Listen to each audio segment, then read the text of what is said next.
Première chose qui m'avait énormément troublé, c'était d'ailleurs la première chose dont j'avais entendu parler. J'étais tombé très rapidement après ces attentats sur une interview de Patrice Pelloux. Donc Patrice Pelloux, je pense que vous savez qui c'est le patron de tous les services d'urgence des hôpitaux sur Paris. C'est une figure médiatique, c'est quelqu'un que j'aime beaucoup.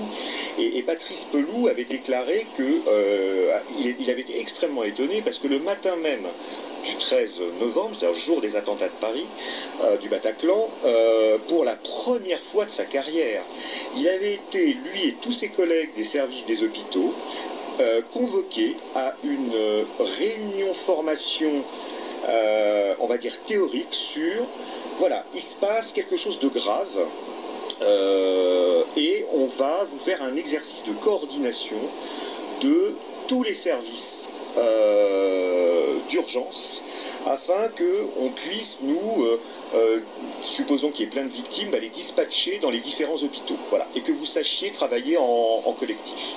Et donc la formation a eu lieu le matin même, et la mise en application a eu lieu le soir. C'est ça qui... Alors, protocole, vous en avez parlé, exercice également, puisque le matin même, le SAMU avait organisé un exercice sur des attentats multisites. Est-ce que vous étiez quand même prêt à l'importance de ces attentats? Marina, c'est quelque chose qui, lorsqu'on l'évoque maintenant, paraît irréel. Depuis plusieurs semaines, nous travaillons, depuis la rentrée, des scénarios. Parmi les demandes que nous avions eues, de nous préparer, eh bien, il y avait la demande de fusillades multiples sites dans Paris. Et le vendredi matin, à 10 h du matin, nous avions préparé avec les 8 SAMU et la brigade des sapeurs-pompiers, conjointement avec nos relations vidéo, nos ordinateurs, une simulation de pratiquement ce qui s'est passé le soir même. Ça veut dire quoi qu'on savait, on vous alertait parce qu'on pensait qu'il pouvait y avoir une fusillade? Cette hypothèse était considérée comme une hypothèse parfaitement plausible.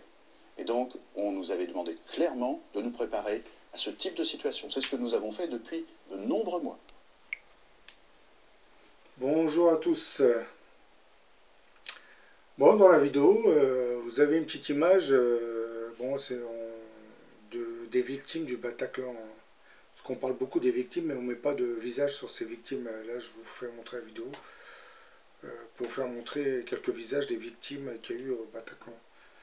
Bon, comme nous le savons désormais, le 13 novembre 2015, la France sera confrontée à une attaque terroriste sans précédent dans son histoire. Étrangement, comme ça vient d'être dit, le matin de ce vendredi 13 novembre 2015, le SAMU et les hôpitaux de Paris avaient procédé à un exercice de simulation d'attaque. Sur demande du gouvernement, bien entendu, qui devait être informé de quelque chose, mais qui n'a pas voulu divulguer cette information à l'opinion publique. Les médecins répétaient un scénario basé sur plusieurs attaques simultanées avec des blessés par balles, armes de guerre et explosions. Cet exercice s'était déroulé quelques heures seulement avant les attaques meurtrières du 13 novembre. Mais la coïncidence ne s'arrête pas là. Car lors de cette simulation d'attaque terroriste, le SAMU et les hôpitaux de Paris avaient imaginé un scénario dans lequel une attaque terroriste composée de 3 équipes agissant simultanément et qui au final mitraillait sur 13 sites, faisant au total 50 morts et 150 blessés. Or, le soir même, lors de l'attaque terroriste, 3 équipes ont agi simultanément. Oui, c'est étrange.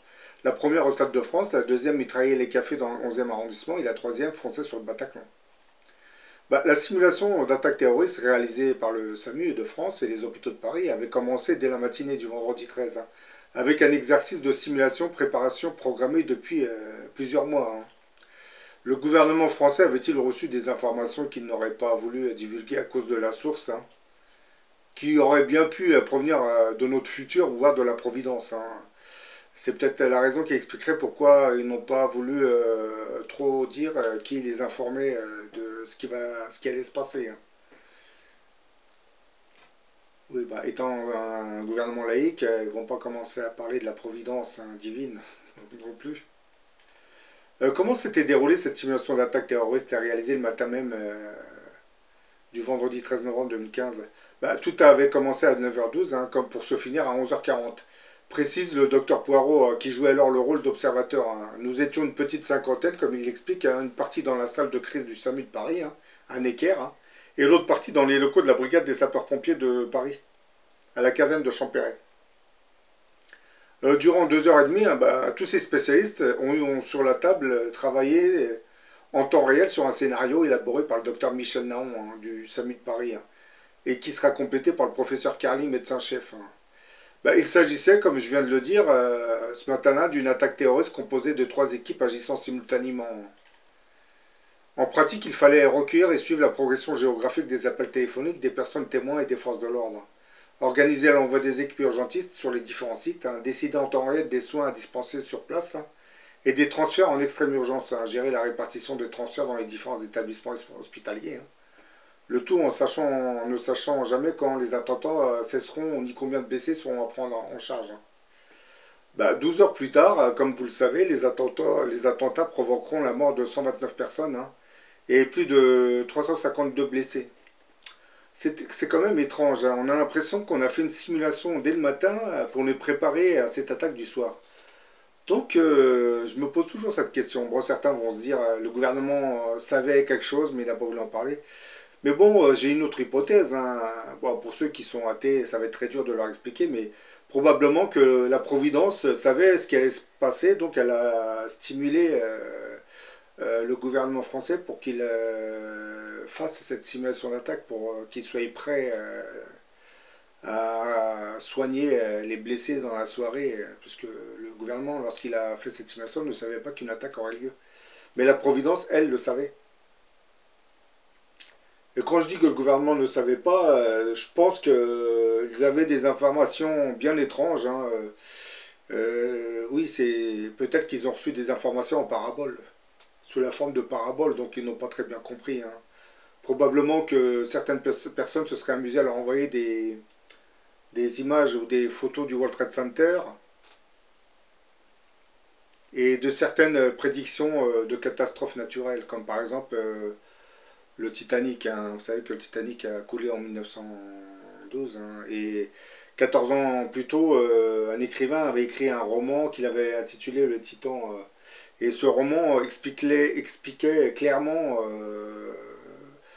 la destruction du Titanic. Et mot pour mot, il expliquait, il nous racontait comment ce bateau avait heurté un iceberg et avait sombré dans l'océan.